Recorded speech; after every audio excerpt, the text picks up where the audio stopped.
আমি elevator education থেকে Souvik sir কথা বলছি।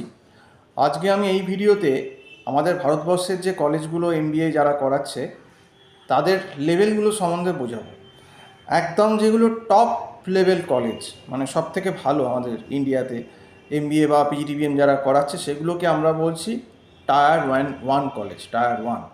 তো এই টায়ার ওয়ান কলেজের মধ্যে যত আমাদের টপ যে আইআইএমগুলো আছে, আইআইএম আহমেদাবাদ, আইআইএম কলকাতা, ইন্দোর, এগুলো আইআইএম ইন্দোর, এগুলো সবই মোটামুটি পড়ছে আইআইএমসগুলো, এবং আইআইটি দিল্লিও এর মধ্যে পড়ছে। এবং তারপর তোমার নেক্সট যদি তুমি দেখো, এবং এই টায়ার ওয়ানে পেতে গেলে আগে তোমাকে ক্যাটে কিন্তু মোটামুটি অ্যারাউন্ড স্কোর 90, বলতে গেলে প্রায় 95 to 99%, 99.99% অবধি তোমাকে ক্যাটে স্কোর করতে হবে। এবং এই টপের মধ্যে এক্সএলআরআইও আছে, যেটা জ্যাড দিয়ে হয়, টায়ার ওয়ানের মধ্যে এক্সএলআরআইও পড়ে। এইবার আমরা চলে যাচ্ছি নেক্সট স্ল্যাব কলেজে, মানে যেগুলো টায়ার ওয়ানের থেকে একটু কম, এবং টায়ার ওয়ানে মোটামুটি এই কলেজগুলোই পড়ছে, টপ যেগুলো আছে, টপ 15-20-র ভেতর। এবার টায়ার টু কলেজের ভেতর, মানে নেক্সট যারা ক্যাটে একটু কম পাচ্ছে বা জ্যাটে কম পাচ্ছে, হয়তো পার্সেন্টাইলটা যাদের একটু 80, 85, 87 এরকম রেঞ্জে যাচ্ছে, বা যারা পাচ্ছে, তো তাদের এগুলো হচ্ছে তোমার আইএমটি গাজিয়াবাদ, আইএমআই দিল্লি, তো এইরকম, বা তুমি আমাদের এখানে এমডিআই মুর্শিদাবাদ ধরতে পারো। তো এই যে স্ল্যাব কলেজগুলোকে আমরা টায়ার টুতে ধরছি।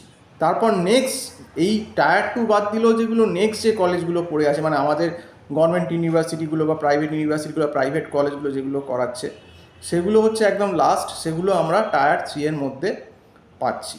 এর মধ্যে যেমন এখানে ওয়েস্ট বেঙ্গলে বলি Calcutta university, Jadavpur university, MAKAUT, Kalyani, Burdwan, এগুলো সবই কিন্তু আমাদের এখানে টায়ার 3 এর মধ্যে পড়ছে। এরা কিন্তু টায়ার 2 এর মধ্যে পড়ছে না।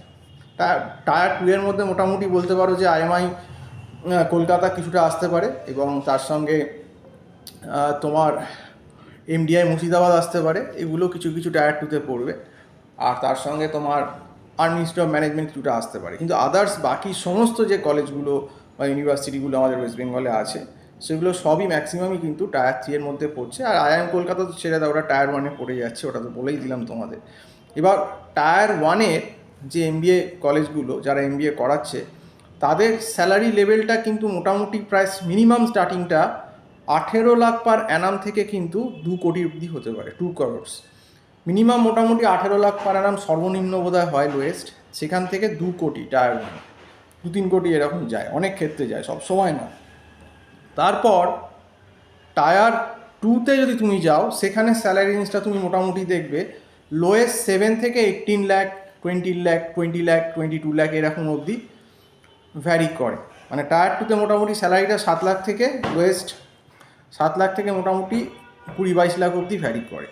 তারপর যেগুলো টায়ার 3 একদম লাস্ট যেগুলো বললাম, সেগুলো স্যালারি 2 লাখ থেকে, মানে এগুলো বছরে বলছি কিন্তু সব, বছরে পার অ্যানাম বলছি। এবং টায়ার 3 এর যে কলেজগুলো, সেইগুলোর স্যালারি লেভেল কিন্তু মোটামুটি 2 লাখ থেকে, বছরে 2 লাখ থেকে শুরু করে মোটামুটি বছরে 8 লাখ অবধি যাচ্ছে। এটা কিন্তু আমি বলছি একদম টায়ার 3 কলেজের বছরে।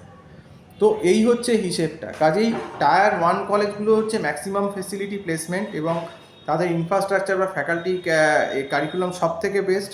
টায়ার টু কলেজগুলোরও ফ্যাকাল্টি কারিকুলাম বা এগুলো ভালো, কিন্তু নট টায়ার ওয়ানের মতো নয়। এখানে প্লেসমেন্টটা অনেকটাই স্যালারি কম হয় টায়ার ওয়ানের থেকে। আর টায়ার 3 অবস্থা তো সব থেকে বললাম, তা বলে এটা নয় যে টায়ার 3 থেকেও এমবিএ করছে না, অনেকেই এমবিএ করছে, স্যালারি ভালো পাচ্ছে, তবে কি স্টার্টিংটা একটু কম হয়, সেটা অ্যাডজাস্ট করে নিতে হয়। যে বললাম স্টার্টিং তোমার 2 লাখ থেকে 8 লাখের মধ্যে হয় টায়ার 3-তে।